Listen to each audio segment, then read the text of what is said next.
자, 세법 관련한 문제는 우리 지금 이제 기출문제 상당수 그대로 가져온 문제예요. 그래서 가보겠습니다. 그래서 지방세 기본법상 이의시청, 심사청구, 심판청구 등에 관한 설명 틀린 거네. 그래서 일단은 최근 이슈들 됐던 거 다시 한번 쟁점 삼으면 자, 이 3번 지문 얘기 하나 기본이 되겠고요. 해서 지금 이제 지금 문제 편집 잘못되겠구나 해서 요거를 자 잇따로 수정을 해 주셔야 돼요. 편집하다가 바꾼 문제가 될 테고요. 일단은 지금 이제 1번 지문이라든가 4번 지문, 그 다음에 뭐 5번 지문 별 의미가 없는 지문이고요. 이건 편집하는 과정에 문제가 있었는데 지금 이제 주된 남는 것이 이제 공외처분 보류할 수 있다 이 얘기 30일까지 이렇게 가야 되겠고요. 그 다음에 지난번 문제에서 자 심사청구를 거치지 않고 행정소송 제기할 수 있다라고 하는 이렇게 이제 수정을 좀 해주시면 좋겠습니다. 그래서 답은 일단 2번으로 구성을 해놓은 사례가 되게 될 것이고요. 자 일단은 논의 쟁점을 설명을 드리겠습니다. 그래서 과세처분이 있게 됩니다. 그러면 이제 납세 의무자라고 하는 사람, 이 사람 이의신청이라는 거 할 수 있고요. 그 다음에 이의신청 거친 다음에 심사청구나 심판청구도 할 수가 있다. 이렇게 그림을 잡게 됩니다. 그런데 사실은 이제 이런 과정이라고 해서 이의신청도 심사청구도 심판청구도 모두 행정 심판의 일종으로 해석을 하게 되는데 자, 이 과세처분을 불복이 있으면요. 이거는 별개의 문제 바로 행정소송을 제기하는 것도 가능하다. 이게 이제 작년에 나왔던 문제 쟁점이 될 테고 지금 남아있는 쟁점이 딱 한 가지야. 30일까지 공매처분을 보류할 수 있다. 기존에 나왔던 쟁점이기도 하고요. 해서 논리 구조가 이렇게 가야 돼요. 해서 지금 심판 청구가 예시가 되어 있는데 심판 청구를 했습니다. 그래서 과세관청이 이기게 됩니다. 과세관청이 세금을 부과청에서 승소 이기게 돼요. 그랬을 때 문제는 이 사람이 자 이런 이의시청, 심사청구, 심판청구라고 하는 것은 소위 집행 부정제 효력이라고 해서 과세관청에서는 이의시청, 심사청구, 심판청구를 하든 말든 그냥 압류하고 공매 등의 과정을 거쳐서 일처리를 하게 될 겁니다. 그런데 마침 아직 공매를 붙이기 전에 지금 이 사람의 결과가 나왔고 과세관청이 승소했고 납세의무자가 패소를 했다라고 전제했을 때 바로 보란듯이 공매를 붙일 수 있는 것은 아니고 30일까지 공매처분을 보류할 수 있다 해서 요거 하나 쟁점 30일까지 공매처분을 보류할 수 있다. 요거 하나 체크를 하려고 보셨습니다. 그래서 답은 일단 2번으로 보셨고 3번 지문은 잇따로 이렇게 가야 되겠고요. 그 다음 문제 자 비슷한 맥락의 문제 조세채권, 일반 채권의 관계 등 자 틀린 건 답은 일단은 29회 때 기출문제고요. 1번으로 구성을 해봤습니다. 일단은 이 얘기를 하려면 2번, 3번, 그 다음에 5번 얘기부터 먼저 가야 되죠. 해서 자 우리가 이제 어떤 사람이 X 부동산을 소유하고 있는데 자 여기 을이라는 사람이 저당권을 가지고 있다. 그리고 나서 이 상태에서 두 번째로 조세채권이 발생을 하게 된다. 원래 이제 경매나 공매가 있게 되면 뭐부터 우선 징수한다. 선순위 담보물권자부터 우선 배당을 받는 게 원칙인데 그 재산 자체에 대해서 부과되는 세금에서 재산세하고 종부세가 가장 기본이 되게 될 테고 이 파트에서 이렇게 나올 때 지역자원시설세하고요. 예, 그 다음에 재산세 부과되는 지방교육세, 종부세 부과되는 농어촌 특별세라고 하는 거 그 재산 자체에 대해서 부과되는 세금이 되기 때문에 얘들은 자 재산세가 됐든 종부세가 됐든 순위는 후순위로 밀린다라고 할지라도 실제 배당을 받음에 있어서는 어떻다? 이 선순위 저당권보다 우선 배당을 받게 된다. 그러나 취득세 같은 경우는요. 그 재산 자체에 대해서 부과되는 세금이 아니기 때문에 저당권 이런 거 있으면 먼저 배당을 하고 취득세가 나중에 지자체에 이 배당이 떨어지게 된다. 이런 논리 구조에서 여기서는 2번하고 4번 쟁점이 하나의 이슈가 될 테고 이 문제가 어려웠던 이유가 뭐냐면은 이런 식이죠. 원래 선순위 저당권이 있다 할지라도 이때는 어떻게 한다고요? 그 재산 자체에 대해서 부과되는 세금이 우선 변제를 받게 된다. 그런데 자 이게 을이라는 사람이 지자체인 경우가 있습니다. 지자체. 그래서 어떤 세목인지 모르겠지만 뭐 상속세를 안 냈다 하십시다. 근데 상속세는 뭐 물납도 가능하고 등등한데 어떤 이유가 있어가지고 여기다가 근저당권을 설정을 해주겠다. 내가 돈 모아서 세금 내겠다라는 식으로 을한테 근저당권을 설정해 줬다. 그리고 나서 지금 이 근저당권의 의미 자체가 뭐 상속세에서 출범을 했다고 쳐보겠습니다. 그래서 이 채권을 이름하여 담보가 있는 조세채권이라고 얘기를 하게 됩니다. 그래서 이 담보가 있는 조세채권이 있을 테고 이와는 별개의 문제로 지자체에서 자 재산세를 안 내니까 공매를 붙인다 그랬을 때 이 재산세하고 자 아까 상속세액이 누가 우선 징수를 받을 거냐라고 했을 때 담보가 있는 조세채권이 압류한 조세채권보다 우선적으로 변제를 받게 된다. 그래서 이건 사실 나름대로 난이도 더럽게 어렵게 구성했던 그런 사례가 되겠습니다. 그래서 자 이 개념을 가지고 이제 우리 세법 조세 총론 내용을 가지고 보게 되면은 여러분 자료 262페이지 과세 처분 등 관련해서 가산세 얘기 하나의 쟁점이 될 수가 있죠. 그래서 가산세라고 하는 거 중에서 무신고 가산세 100분의 20이라고 하는 거 요거 하나 기억을 해야 되고요. 같은 맥락에서 가산세는 감면 대상에 포함시키지 아니한다. 요것도 하나의 쟁점. 그리고 과세 처분 관련해서 행정심판이라고 하는 거 이시청, 심사청구, 심판정고 꼭 거쳐야 하는 것은 아니다라고 이렇게 얘기를 합니다. 그래서 바로 행정소송을 제기할 수도 있었고요.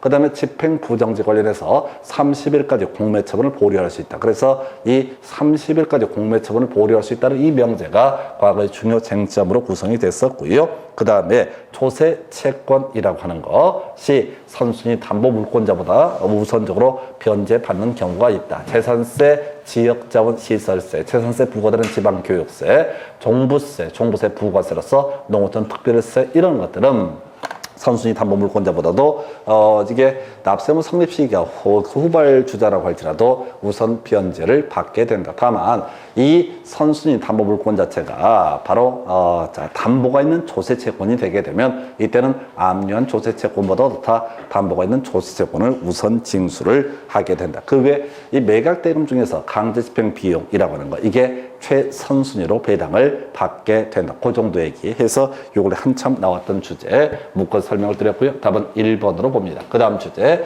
자, 취득세 과세 표준에 적용되는 표준세율로 옳은 것을 고르시오라고 해서 자, 요거 계속 암기 한번 하려고 이 문제를 끌고 들어왔어요. 그래서 자, 취득세 과세 표준 얘기부터 들어가 봐야 되죠. 그래서 여러분 자료 266페이지 취득세 과세 표준 원칙은 신고한 금액 예외 시가 표준액 출제 포인트 사실상 취득가격에서 국외 판법 공검이라고 하는 거 국외 판법 공검에 해당되게 되면 사실상 취득가격을 취득세 과세 표준으로 삼게 된다. 출제 이슈가 됐던 건 판이 보부 할비라고 하는 거 판이 보부 할비라고 하는 것은 사실상 취득가격 범주에 포함시키지 아니한다라고 이렇게 봐야 될 테고요.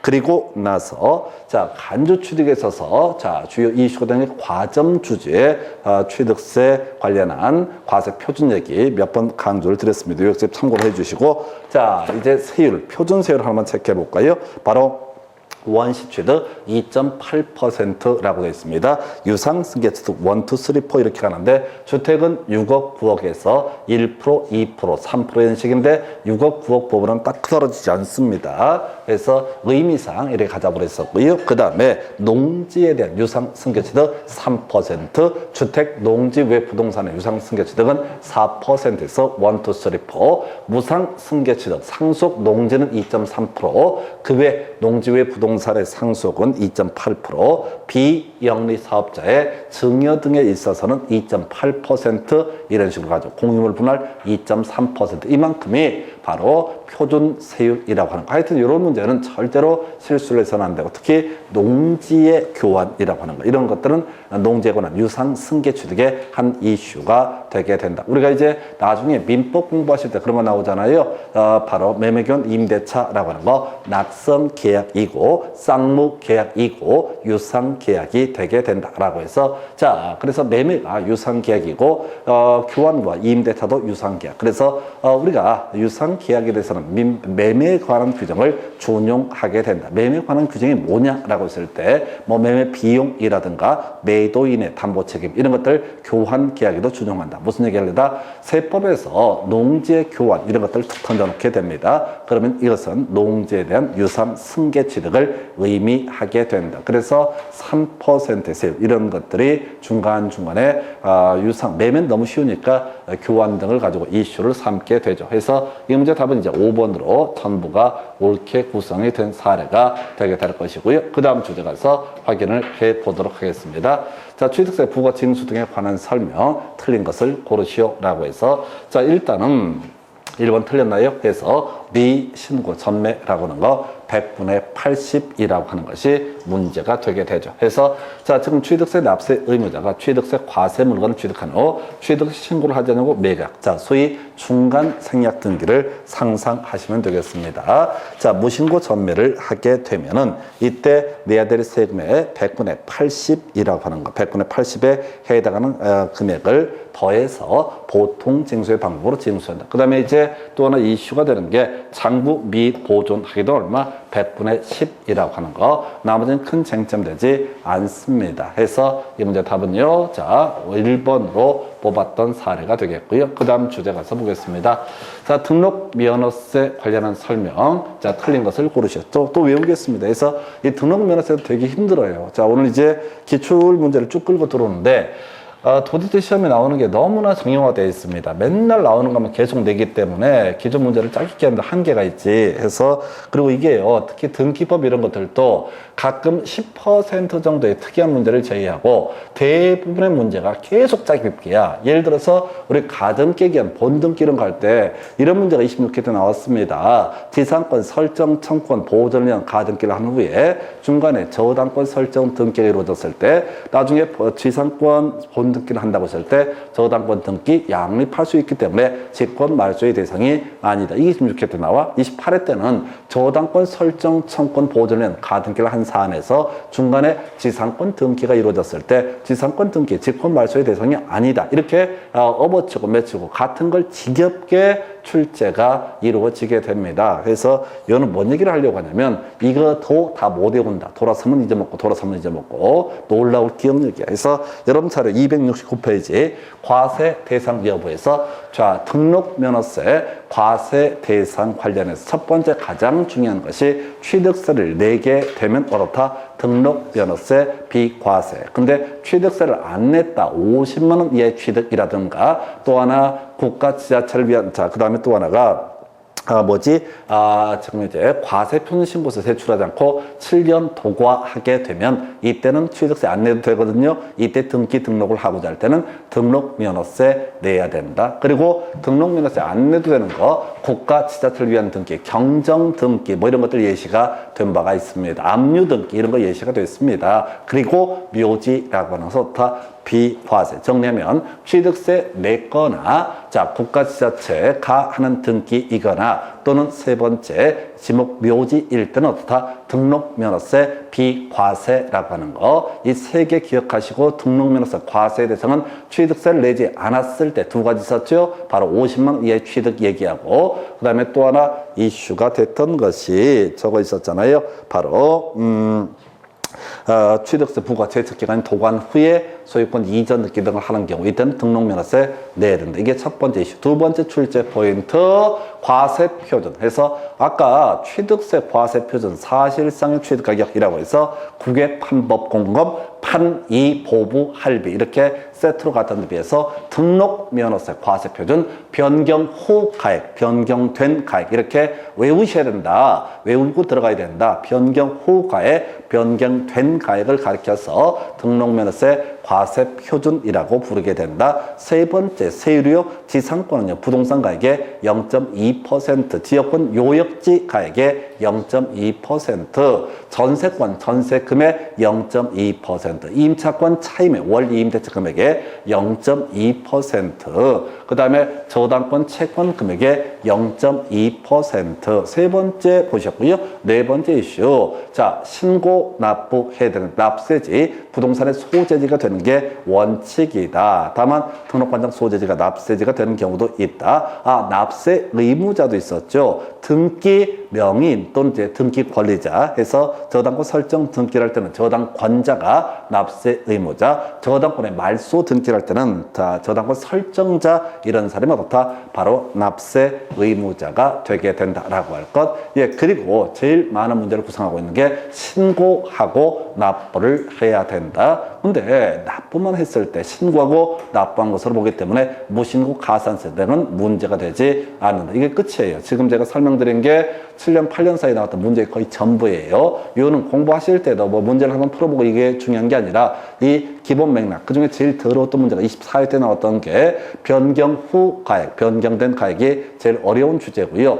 이걸 벗어나는 문제는 최소한 지금까지는 없었습니다. 그래서 제 생각에는 요 정도를 줄줄줄 외우는 게 포인트가 될 것이다. 그래서 1번, 자, 납세지, 부동산의 소재지라고 하는 거. 자, 답은 2번 되나요? 무신고 가산세 부과된대요. 볼 것도 없지. 그 다음에 3번 지문 경정등기, 국가나 지자체가 하는 거죠. 이때는 바로 등록면허세, 비과세, 압류등기, 압류 말소등기 이런 것들도 등록면허세, 비과세. 그 다음에 채권금액 얘기 나와 있는데 오른편인데 신경 쓰지 마시고 5번도 별 쓸데없는 소리. 그래서 이 문제 답은 몇 번? 2번 이렇게 가게 됩니다. 등록면허세 무조건 맞춰내셔야 돼. 그 정도로 살펴보셨고요. 그 다음에 검토 드릴 주제.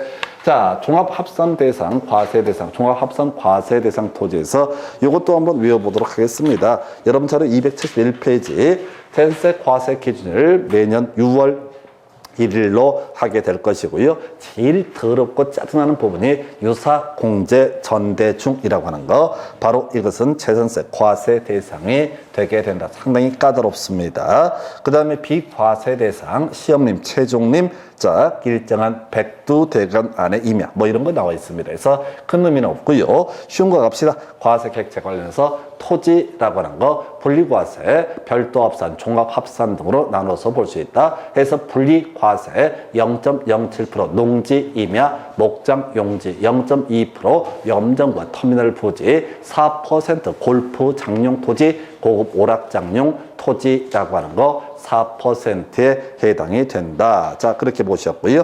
자, 별도합산은요, 별차운원이라고 하는 거, 종합합산은 뭐가 된다? 부속 토지. 이렇게 외우셔야 돼. 아주 단순하게 암기하실 주제. 그래서 이 문제는 뭐 지난번 나왔던 주제, 부속 토지에서 답 몇 번? 3번. 이거 볼 때 쭉쭉쭉 뒤를 봐야 돼. 임야, 이제 이건 잘 모르겠고, 그 다음에 임야 나와 있죠. 그 다음에 임야 이런 거 나와 있죠. 쉽게 가시라고. 이걸 꼼꼼히 보시게 되면 어차피 공부할 때 그렇게 안 했잖아. 아주 작살나게 됩니다. 그래서 자, 이 문제 답은요. 자, 3번 이렇게 보시게 될 테고, 그 다음 이슈. 자, 초과 누진세율로 되어 있는, 자, 올해 30회 때 문제가 그랬었죠. 그래서 일단은 뭐 초과 누진세율이 중요한 게 아니라 0.07% 농지, 임야, 목장, 용지라고 하는 거, 이게 바로 보게 된다. 0.07%가 되는 경우도 있고 0.2%가 되는 경우도 있다. 분리과세 대상 토지라고 하는 것은 초과 누진세율이 아니다. 이에 비해서 별도 합산, 종합합산은 초과 누진세율로 해석을 하게 된다. 그래서 초과 누진세율로 되어 있는 거 니은번은 일단은 제거를 해야 될 것이고요. 그럼 기억번은 포함을 해야 될 것이고, 이제 나머지 봐야 되는구나. 자, 공장용 건축을 모르겠고요. 근데 뒤에 주택 알아야 되죠. 이 주택이라고 하는 것은 주택별로 어떻다 적용을 하게 된다. 마치 분리과세 대상 토지선 한 지자체 관할구역 안에 여러 채 주택이 있다고 해서 주택을 다 합쳐서 바로 하는 것이 아니라 주택별로 가긴 하는데 대신 어떻다? 주택에 있어서는 그 가액에 따라서 어떻다? 초과 누진세율을 적용을 하게 되는. 별장은 4%, 별개의 문제였고, 별장은 어차피 단일세율이었었고, 주택은 어떻다? 초과 누진세율에서 과세 표준 잡을 때는 주택 단위로 잡아주는 것이고요. 세율이라고 하는 것은 어떻다? 초과 누진세율. 그래서 요건요, 기억번하고 리을번 두 개를 알아서 풀어야 되는 문제고, 디귿번은 알 수가 없는 문제. 이렇게 가십니다. 그래서 답은 3번 이렇게 보셨고요. 그 다음 주제 가서 살펴보겠습니다. 자, 납세 의무자. 요것도 이제 거의 잊어버릴만 나오네. 공유 재산에 있어서 어떻다? 지분권자. 공유 재산에 있어서 어떻다? 지분권자. 주어수로 끊어가셔야 돼. 두 번째. 자, 확인할 수 없다라고 하면 누가? 사용자. 알공확사 이렇게 가자고 해서 알 수 없을 때 공부상 소유자, 확인할 수 없을 때 사용자라고 하는. 물론 이제 종종 법인은 사단의 재산도 바로 자, 공부상 소유자가 되게 된다라고 할까. 그래서 자, 요거 옳고요. 그 다음에 이제 매수 계약자가 어떻다? 납세 의무자. 그 정도. 그 다음에 이제 사실상의 종종 재산, 공부상 소유자가 납세 의무자. 답은 상속재산이었네. 그래서 상속재산에서는 주된 자, 상속인. 주된 상속인의 개념, 지분이 가장 큰 자를 의미하게 될 것이고, 이에 대응해서 지분이 큰 사람이 2명 이상일 때는 연장자가 주된 상속자가 되게 된다. 그래서 답은 몇 번? 5번 이렇게 구성을 하게 됩니다. 그래서 요 정도 살펴보셨고요. 그 다음 주제 가서 살펴보겠습니다. 종부세에 관한 설명, 틀린 것을 고르시오라고 해서 자, 종부세 출제 포인트 다시 한번 정리해 보도록 하겠습니다. 여러분 자료 기준으로 277페이지에서 종부세 과세 객체라고 해서 별도 합산 과세 대상하고요. 종합 합산 과세 대상하고요. 1세대 1주택일 때 하고 좀 달라지긴 한데 기본적으로 6억을 초과하는 주택이라고 하는 거, 이게 이제 부부가 공동으로 소유하고 있는 경우는 어떻다? 부부 별산제라고 해서 반으로 쪼개게 된다. 이게 이슈가 될 테고요. 그래서 자, 종합합산 별도합산 대상 토지가 이슈가 될 테고, 그래서 별차운원은 뭐가 된다? 종부세 과세 대상이 될 수 있다. 부속 토지도 어떻다? 종부세 과세 대상이 될 수 있다. 그러나 분리 과세 대상 토지라고 하는 것은 종부세 과세 대상이 아니다. 재산세 비과세 대상 토지라고는 당연히 종부세 과세 대상이 아니다. 건물, 자, 규모를 불문하고 종류를 불문하고 종부세 과세 대상이 아니다. 다시 토지 중에서 별도 합산, 종합 합산하고요. 그리고 주택 중에서 자, 6억 초과라고 하는 거, 요 정도가 종부세 과세 대상이 되게 된다라는 게 첫 번째 출제 포인트. 두 번째 포인트는요. 자, 바로 자, 주택분 종부세에 있어서 논의 쟁점이 됐던 것이 바로 공제라고 해서 첫 번째 이미 부과됐던 재산세 기본 공제로 빼주게 된다. 그래서 문제 구성할 때 두 가지 있었죠. 재산세 세부담 상한을 적용을 받는다라고 하면 그 세부담 상한이 적용됐을 때 그 재산세액을 의미한다. 그 다음에 또 하나 뭐가 있었지? 바로 자, 세율을 50% 범주에서 가감 조정할 수 있다라고 했는데, 만약 가감 조정이 됐다라고 해서 조정이 되면 그 조정된 세율을 가지고 적용한 재산세 이만큼을 기본 공제로 빼주게 된다. 한편 1세대 1주택일 때 60세 이상이 되게 되면 10%, 20%, 30%, 보유기간 5년 이상이 되면 20%, 40%, 50%라는 공제가 이루어지게 된다. 그래서 하여튼 주택분 종부세에서는 공제라는 개념이 이슈. 최근 문제에서 그거 나왔었죠. 바로 중복공제는 100분의 80이 아니라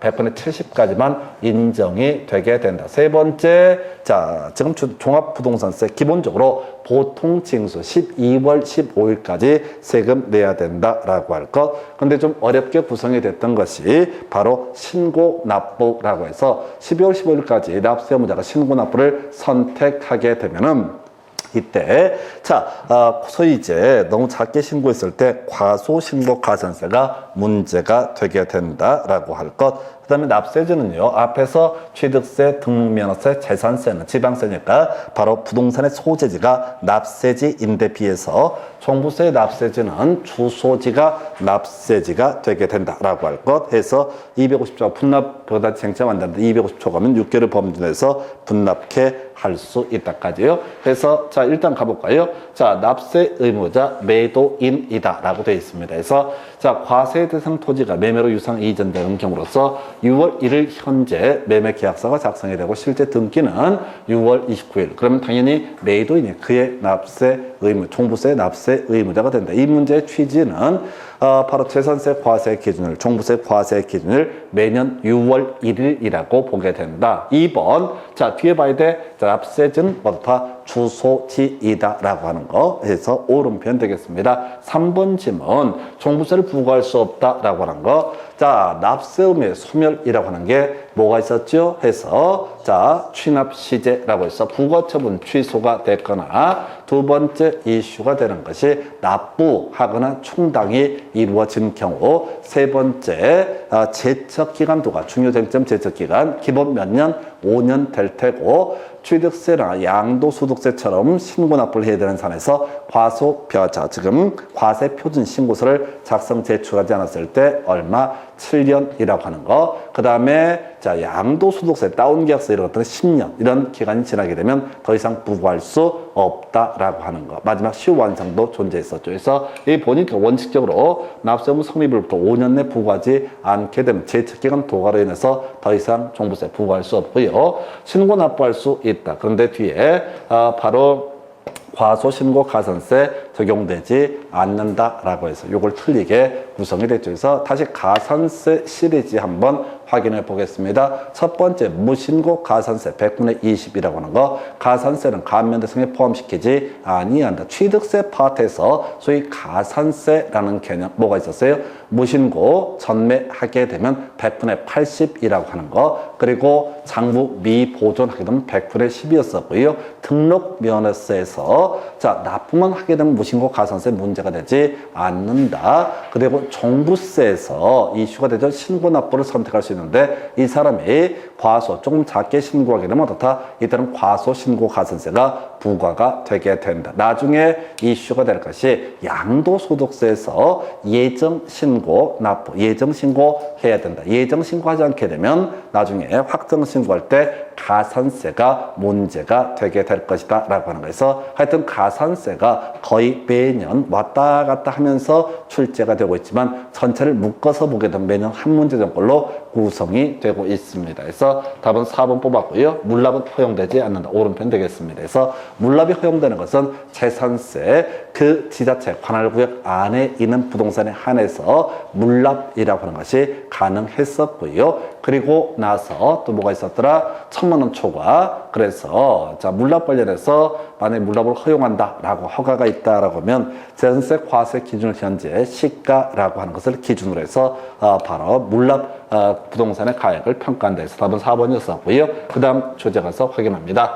자, 양도에 해당하는 것을 옳은 것에 대해서 양도의 개념은 다르게 갈 거 아니고요. 채무 탕감이 있으면 어떻다? 양도로 해석을 하게 된다. 가장 쉬운 형태의 문제가 되게 될 겁니다. 다시 양도라고 하는 거, 양도라고 하는 거. 사실 두 개가 나오죠. 제일 뒤에 있는 문제하고 이 문제가 될 텐데 양도의 의미가 뭐라고요? 내가 그만큼 빚 탕감이 있게 되면 이때는 바로 양도소득세 납부를 해야 된다. 빚 대신에 부동산으로 땜질을 하게 되면 어떻다고요? 손해배상 위자료조로 넘겨주게 되면 이것은 그만큼 돈 안 줘도 되니까 이것은 양도소득세 납부할 의무가 있다 해서 답 2번인가요? 이윤 위자료라고 하는 거 이것은 어떻다? 양도에 해당한다. 비교해서 도시개발법 환지처분 운운하게 되면 어떻다? 이것은 절대로 양도가 아니다. 그거 기억하셔야 돼. 도시개발법 환지처분. 자, 갑이라는 사람이 A라는 토지를 소유하고 있었다. 인가된 환제계획을 보니까 B라는 토지를 받기로 돼 있다. 그래서 환지처분 공고일의 다음날 B라는 토지의 소유권을 갑이 취득한다. 그리고 얼핏 보게 되면 기존의 토지 토해냈거든. 그래야지 B라는 토지를 준단 말이야. 그럼 해석상 뭐로 볼 수 있다? 자산을 사실상 유상으로 이전한 것 같은 그런 느낌을 주게 되는데 그럼에도 불구하고 이 부분은 어떻다? 양도가 아니다. 그 다음에 부담보 증액이 하나 기억을 해야 되죠. 부담보 증액, 갑소유의 X 부동산에서 을이라는 사람이 저당권을 가지고 있다. 이 부동산의 가액이 1억이고 채권액이 1,000만 원이다 라고 전제했을 때 갑이 이 문제의 부동산을 병이라는 사람에게 증여하게 되면은 자, 이 병의 입장에서는 1,000만 원 부분에 대해서는 유상승계취득, 9천만 원 부분은 무상승계취득 이렇게 취득세 내야 할 테고요. 이 갑의 입장에서는 1,000만 원만큼 빚이 탕감받았으니까 1,000만 원 부분에 대해서는 어떻다? 바로 양도 소득세라는 것을 납부를 해야 된다. 그에 해당하는 부분에 대한 양도소득세를 납부를 해야 된다. 그러나 9천만 원 부분은 증여에 해당되기 때문에 양도가 아니다. 그래서 부담부 증여 얘기하고요. 이혼 위자료 또는 이제 우리 나왔던 것 중에 뭐가 있었냐면 저거 있었다. 지금 이제 양도 담보계약 체계로 채무를 변제하지 못해서 자산으로 충당을 했을 때, 변제 충당했을 때 그때 부동산도 뺏기고 다 양도소득세도 내야 된다. 나머지는 큰 쟁점 되지 않습니다. 그래서 답은 2번으로 구성을 했던 사례. 그 다음 주제 가서 봅니다. 해서 국내 자산 양도한 경우 양도소득의 필요 경비 스톱. 자, 가보겠습니다. 해서 자, 우리가 양도 차익을 계산할 때 실거래가에 따라서 양도 차익을 계산하는 경우가 있었죠. 어떻게? 양도가액에서 빼야 할 것이 뭐가 된다? 필요경비. 필요경비가 뭐냐라고 했을 때 취득가액이라고 하는 것, 그 다음에 자본적 지출액이라고 하는 것, 세 번째 이슈가 되는 것이 바로 양도비용. 이런 것들을 다 합쳐서 우리는 뭐라고 한다? 필요경비라고 부르게 된다. 문제 출제하는 기술 두 가지가 있습니다. 필요경비에 포함되는 것과 포함되지 않는 것, 또는 양도가액에서 공제하는 것과 공제하지 않는 것. 우리가 외웠던 것은 공제하지 않는 것 또는 필요경비에 포함되지 않는 것, 지산증이라고 하는 것. 지산증은 포함되지, 필요경비 범죄에 포함되지 않는다. 지산증의 지가 뭐야? 지연이라고 하는 것 들어가면 어떻다? 이때는 필요경비, 취득가액 범죄 포함시키지 아니한다. 그 다음에 이제 자본적 지출액, 양도 비용에서 나오는 이슈인데요. 한번 자 종합소득세 계산할 때 한번 산입을 해버리게 되면은 산입한 것은 어떻다? 필요경비에 포함시키지 않는다. 또는 양도가액에서 공제하지 아니한다. 이렇게 갈 테고요. 세 번째, 증명서류가 없는 것은 어떻다? 지산증은 바로 필요경비 등에 포함시키지 않는다. 양도가액에서 공제하지 않는다. 이렇게 가셔야 돼. 지산증만 계속 외우셔야 돼. 제가 몇 년 동안 한 연구가 이거야. 지산증은 필요경비 등에 포함되지 않는다. 해서 뒤에 포함되지 않는다 해서 보니까 지연 나와 있죠. 지연 운운하는 것은 어떻다? 자, 바로 필요경비 취득 원가에 포함되지 않는다. 1번 오른편. 2번 자 필요경비를 인정한다라고 해서 증명서류를 수치에 보관하지 않더라도, 틀렸죠? 증명서류 없으면 어떻다? 자본적 지출액 또는 양도 비용으로 인정하지 않는다. 세 번째 이슈, 뭔 소리인지 모를 얘기 나와 있고요. 4번 양도 비용으로 인정된다 해서 모를 얘기 나와 있습니다. 5번 자 필요경비로 인정되지 아니한다 라고 하는 거, 요건 이제 알아야 되지. 별 내용은 없고요. 부가가치세 이런 것들은 다 필요경비로 인정이 됩니다. 취득세도 굳이 서류 없다 할지라도 지자체가 보관한 증명될 할 수 있는 자료가 있기 때문에 필요경비로 인정한다라고 할까. 그래서 이걸 해설을 하려고 하지 마시고 그저 지금까지 한 10몇 년 동안 나왔던 주연 쟁점, 필요경비에 산입하지 않는 것, 지산증 얘기하고요. 또는 양도가액에서 공제하지 않는 게 뭐라고요? 지산증은 어떻다? 공제하지 않는다. 그래서 생각하지 마시라고 지문을 1번, 2번, 3번 하나하나 꼼꼼히 새겨봐봤자 어차피 기억을 못해. 지산증이라도 기억을 하시라고 제발 문제를 해설하려고 하지 마시고 중요 쟁점 뭐라고요? 지산증이 중요 쟁점이다. 나머지는 틀리든 맞든 중요한 게 아니기 때문에 답이 되지 않는다. 이걸 예를 들어서 4번을 뒤집게 분석을 해서 외웠어. 그래서 그거 시험에 나왔냐 이거지. 그 전에 나왔냐 이거지. 한 번도 안 나왔다고. 그래서 지산증이라는 개념으로 해결하실까? 답은요 1번으로 해석을 하게 됩니다. 지연 들어가면 좋다. 이때는 자 취득가액 등에 또는 필요경비에 포함시키지 아니한다라고 해서 답은 1번으로 구성을 하게 됩니다. 그 다음 주제 가서 볼까요? 자, 양도소득세 등에 관한 설명, 틀린 것을 고르시오라고 해서 일단은 뭐 전체 그림 볼까요? 차, 금, 과라는 개념, 기본 틀 잡아내야 되죠. 제일 먼저 양도 차익이라고 하는 거 구성해야 되고, 두 번째 양도 소득 금액이라고 하는 것이 이슈가 될 테고, 그 다음에 세 번째가 양도소득 과세 표준이라고 하는 거, 요렇게 세 단계가 되게 되죠. 양도 차익이라는 것은 양도 가액에서 필요 경비를 뺀 금액, 이걸 우리가 양도 차익. 양도 소득 금액은요, 이 구해진 양도 차익에서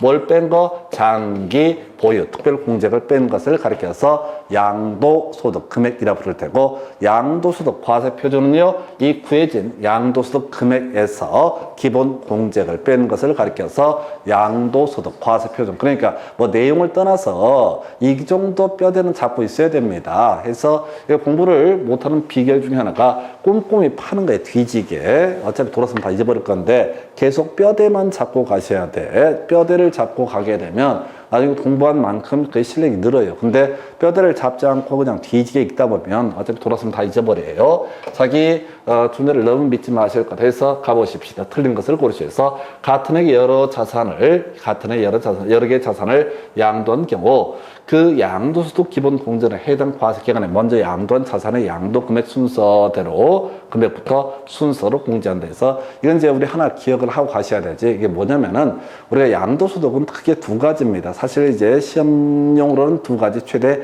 법엔 세 가지까지 되어 있는데 뭐 파생상품도 있고 주식도 있고 부동산 등이 있거든요. 그래서 그렇게 가면 안 되고 그냥 어떻게 가게 될 것이냐 해서 부동산 등의 양도소득이라는 개념이 있게 될 테고요. 부동산 등이 있을 테고, 그 다음에 우리가 공부할 때는 어떻게 공부해서 주식 등 이런 식으로 봤습니다. 그래서 자, 부동산 등의 양도에 따른 양도소득이 있으면 첫 번째, 만약에 토지 팔고 건물 팔았다라고 한번 해보겠습니다. 같은 해. 그런 토지 부분에 대해서 뭐 다 기본 공제 적용을 하게 된다. 건물 부분 따로 250만 빼는 기본 공제 적용하지 않습니다. 이거는 별개의 문제로 일정한 주식 등을 양도했다. A라는 주식을 양도했다. 여기서 이 B라는 주식도 양도했다. 그러면 A 주식에 대해서 뭘 한다고요?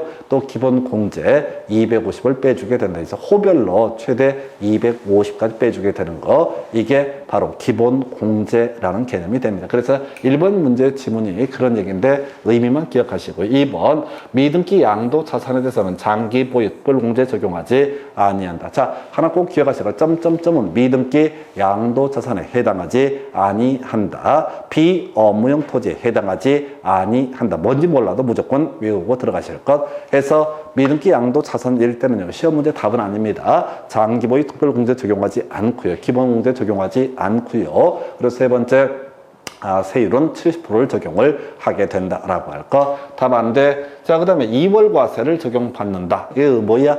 자, 배우자 직계 존비속으로부터 증여받아서 5년 내 양도하는 경우 이 사람이 내야 될 양도소득세를 계산함에 있어서 애초에 증여했던 사람이 취득했던 금액과 취득 시기를 기준으로 해서 양도소득세 계산을 하게 된다. 이 얘기가 2월 과세를 적용받는 경우, 장기 보유 특별 공제 보유 기간은 증여했던 분이 그 자산을 취득한 날부터 계산을 한다. 오른편. 그 다음에 이제 A 법인과 특수관계인 주주가 시가 3억 원을 짜리 물건을 5개 양도했을 때 시가 기준 5% 이상 차이가 나면 시가를 기준으로 양도가액으로 본다. 이걸 우리가 부당행위 계산 부인이라고 얘기를 합니다. 그러다 치고 답은 더럽게 쉬운 거 나와 있잖아요. 그래서 자, 매감기, 매감환기라고 해서, 그러니까 우리가 힘 빼서 뒤지게 읽어봐봤자 거의 생활에 보탬이 되지 않습니다. 오늘 이제 두 가지 개념, 지산증 얘기하고요, 매감기, 매감환기 해서 양도가액의 추계결정 순서라고 하는 거 매감기라고 할 거,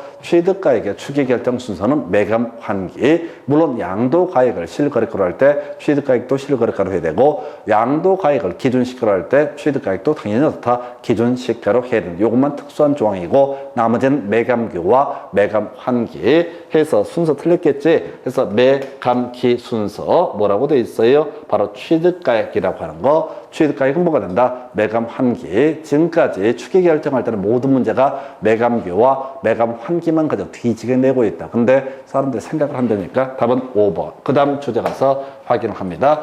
자, 바로 취득 또는 양도 시기 등에 관한 내용 틀리는 많은 출제는 없는데 단순 암기. 자, 여러분 차료 몇 페이지 가서 확인을 해보냐면 285페이지 가서 할바, 수학, 자, 건사라고 하는 거 285페이지 수학, 할바, 건사 외워달라고 그랬어요. 수학할 이런 것들은 틀리면 절대 안 되는 것들은 절대로 틀려서는 안 되는 그런 문제입니다.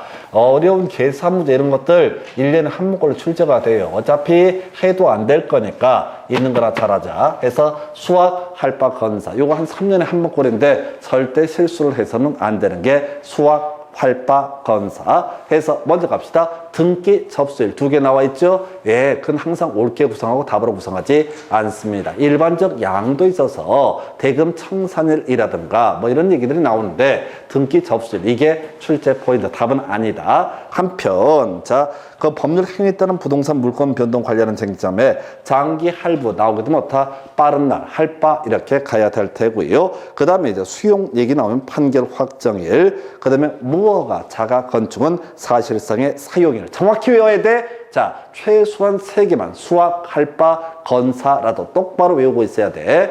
수학, 할바, 건사 대가리 따서 외우는 거 말고 좀 더 살을 붙여서 자, 장기 할부에 있어서 빠른 날, 그 다음에 수용에 있어서 판결 확정일, 그 다음에 무허가 자가 건축은 뭐야? 사실상의 사용일 똑바로 외워야 된다고요. 수학, 할바, 건사만 뒤지게 외우는 거야. 자, 그래서 문제 보니까 이거 답을 1번으로 뽑아놨어요. 그래서 자, 임시 사용 읽으면 안 돼. 건축물, 자가 건축이라고 하는 거 사실상의 사용일 이걸 외워야 된다고. 이 머리 상식이 아니잖아요. 자, 두 번째 장기 할부 뭐가 된다? 빠른 날. 그 다음에 3번에 등기 접수일 나와 있죠. 상속재산 상속이 개시된 날, 도시개발법에 있어서는 끄트머리 환지처분 공고일의 다음 날. 이게 이제 원래 되게 복잡해요. 근데 시험 문제를 구성할 때는 항상 원칙과 예외로 봤을 때 예외 파트만 가지고 쟁점을 삼아 내게 된다. 이렇게 봅니다. 그래서 답은 1번 이렇게 보셨고, 그 다음 주제 가서 볼까요? 자, 국외자산 양도에 따른 설명으로 옳은 건. 자,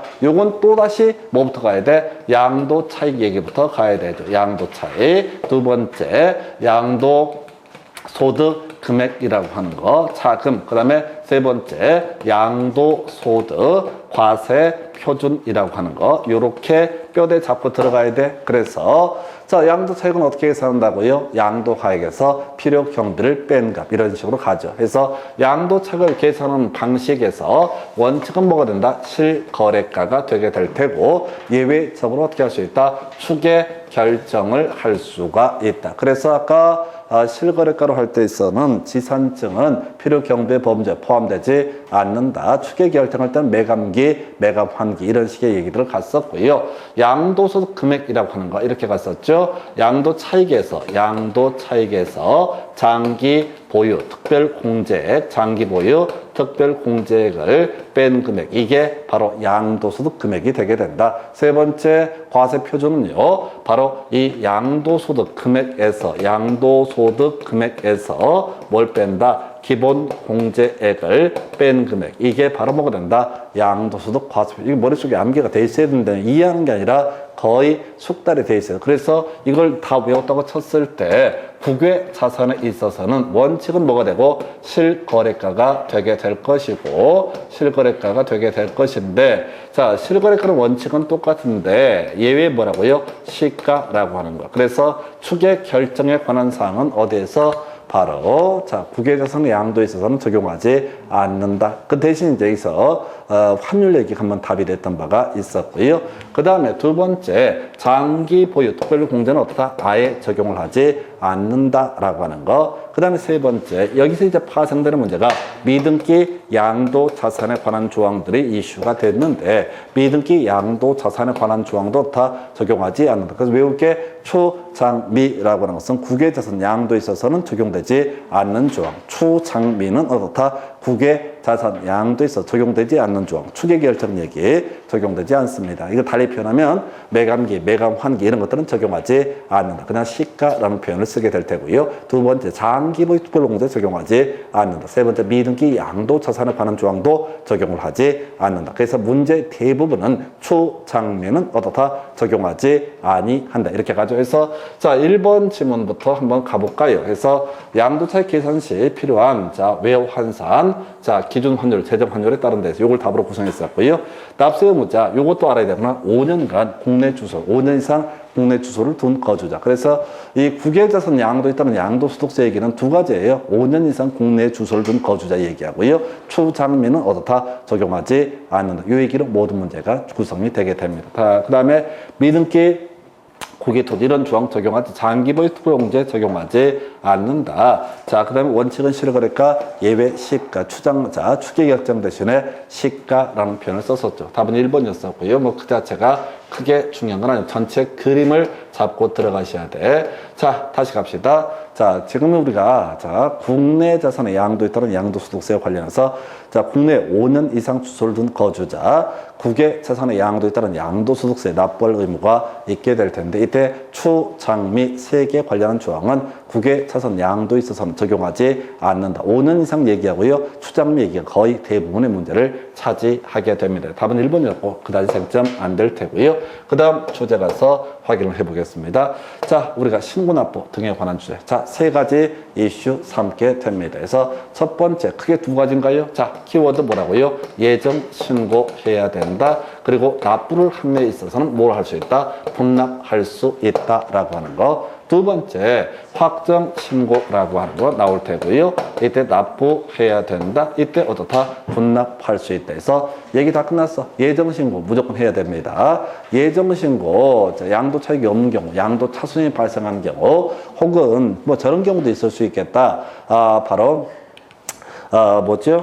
양도소득세 변제 대상, 이게 비과세 대상인 경우에도 일단 뭘 해야 된다? 기본적으로 바로 예정 신고해야 된다. 하지 않게 되면 무슨 문제? 가산세 문제가 발생하게 된다. 첫 번째, 예정 신고해야 된다. 거기서 파생되는 주제, 납부할 때는요, 분납이라고 해서, 자, 1,000만 원 초과 2,000만 원 이하가 되면, 자, 1,000만 원 초과하는 금액에 대해서 분납할 수 있다. 한편 2,000만 원 초과가 되면 납부할 세액의 2분의 1까지 어떻다? 분납할 수 있다라고 하는 거, 요렇게 뼈대를 잡게 되죠. 그래서 다시 외워야 된다고. 첫 번째 포인트, 예정신고 닥치고 해야 된다. 납부할 때 분납할 수 있다. 그리고 확정신고는 원칙적으로 안 해도 되는데 2번 이상 거래를 했을 때는 어떻다? 확정신고를 해야 된다. 시험에 출제가 되는 것은 항상 예외 위주로 구성이 되게 됩니다. 그리고 이 문제 반이 분납 얘기를 가지고 출제가 이루어지죠. 그래서 1번 지문요, 분기 말일부터 2개월 내 과세 표준 신고해야 된다 해서 틀렸고요. 안중에 그 달의 말일인데 중요치 않은 질문. 2번 질문요. 자,